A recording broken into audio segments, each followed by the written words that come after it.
اچھا جی، 7واں اشکال، وہ کہتے ہیں نہیں مسلم شریف میں حدیث ہے حضور نے ایک صحابی سے کہا کہ مانگ کیا مانگتا ہے، حضرت ربیعہ سے جو وضو کروایا کرتے تھے، سل ربیعہ، تو انہوں نے کہا جنت میں آپ کا پڑوس مانگتا ہوں، تو دیکھیں حضور نے جنت عطا فرما دی۔ سر یہ حدیث پوری تو پڑھے، اس کے آگے الفاظ ہیں، نبی علیہ السلام فرمایا اس کے علاوہ بھی کچھ مانگنا ہے تو مانگ لو، کہا نہیں یا رسول اللہ آپ کا پڑوس ہی چاہیے، تو آپ نے فرمایا کثرت سجود سے میری مدد کر۔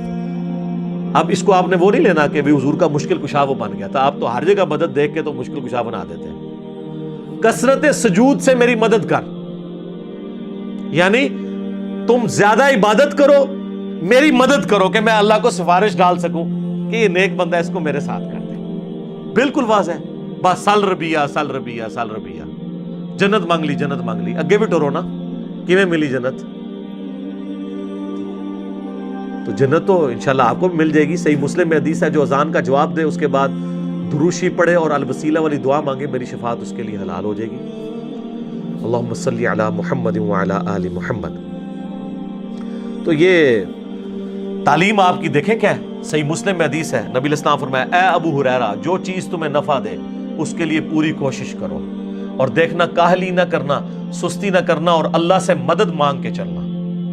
پھر بھی رزلٹ تمہارے خلاف آئے تو کبھی نہ کہنا کہ اگر میں یہ کر لیتا تو یہ ہو جاتا، اگر میں وہ کر لیتا تو وہ ہو جاتا، یہ اگر مگر شیطان کا دروازہ کھول دیتے ہیں۔ یہ صحیح مسلم میں تقدیر والے چیپٹر کی آخری حدیث ہے، کتاب القدر چیپٹر کی۔ امام مسلم نے اس کے اوپر کنکلوڈ کیا ہے کہ تقدیر پہ کوئی تکیہ کر کے یہ نہیں ہے کہ کوشش چھوڑ دیں، سستی نہ کرنا، کاہلی نہ کرنا، یہ نہیں ہے کہ خالی پیپر دیا ہو اس میں دروشی پڑھ کے پھونکا ہو، اس سے نہیں کو پاس ہوگا۔ کوشش کرو، اس کے بعد بے شک جو مرضی پڑھ کے پھونکتے رہو، سستی اور کاہلی نہ کرنا، پھر اللہ سے مدد مانگنا۔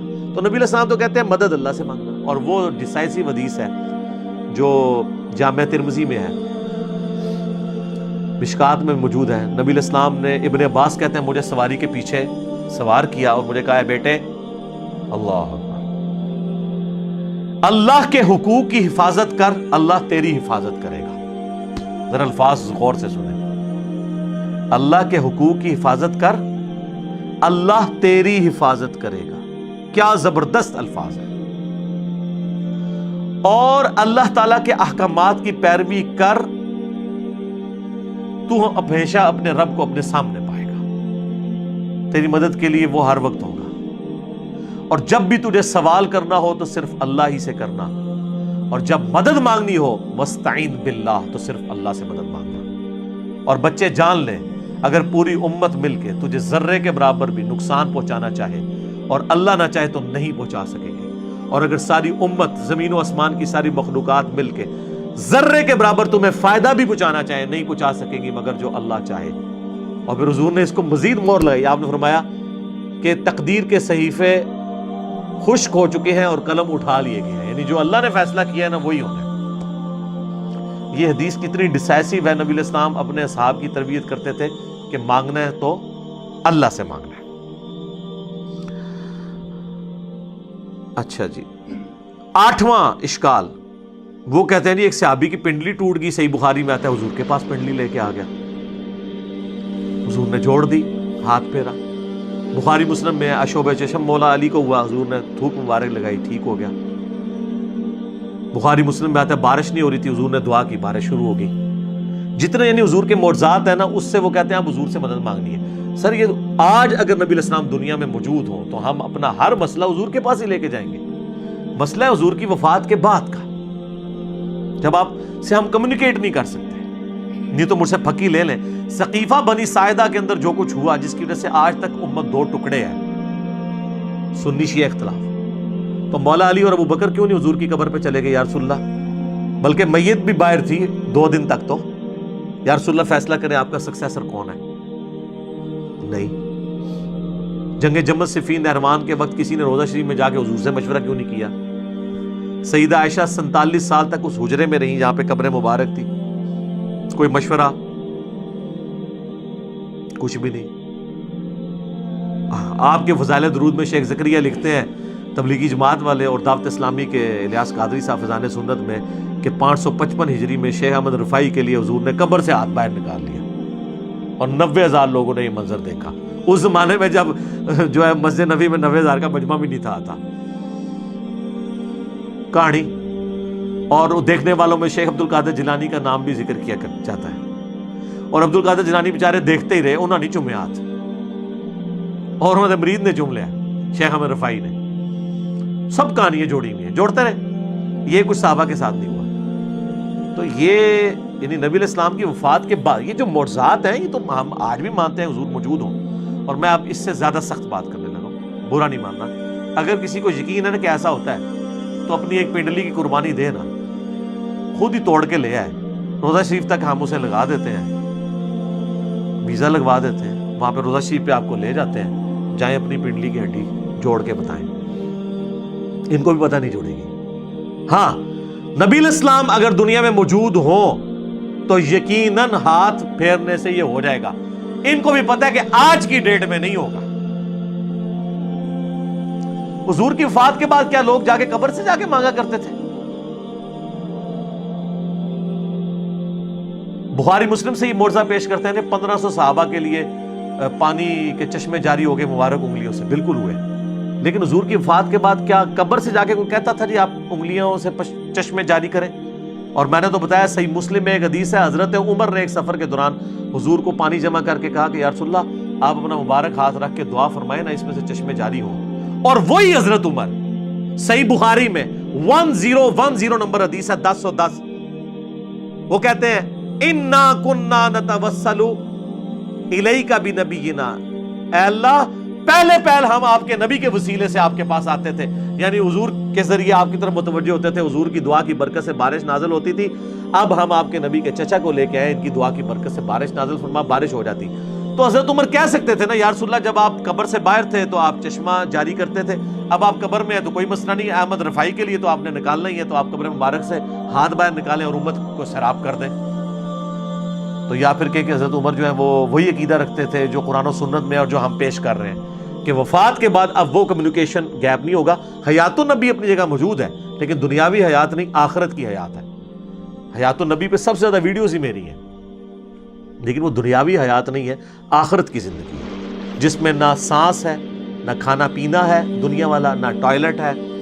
آج بھی قبر مبارک اگر آپ کھودیں تو نبی علیہ السلام اسی حالت میں لیٹے ہوئے ہوں گے جس طرح 800 سے 1400 سال پہلے آپ کو دفنایا گیا تھا. کوئی سانس نہیں لے رہے ہوں گے, اسی حالت میں ہوں گے. آپ اس زندگی کو آبزرو کر ہی نہیں سکتے. تو یہ پیش کرنا ہے معجزات کے ذریعے, یہ بالکل جھوٹ ہے.